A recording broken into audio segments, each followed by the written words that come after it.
Tapos si Timo, nagmi-mix na siya sa, nagluto siya ng brownies.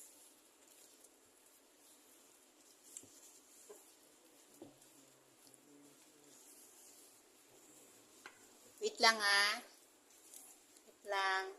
Ayaw.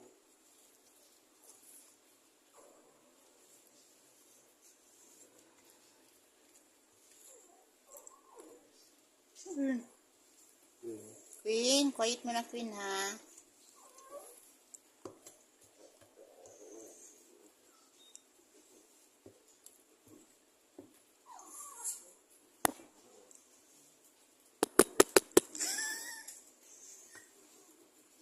Ano ba yun? Yan po siya. Bilis lang, no? Kasi ready to na siya eh. Sabi, mga aso. So yan po. Lulutuin.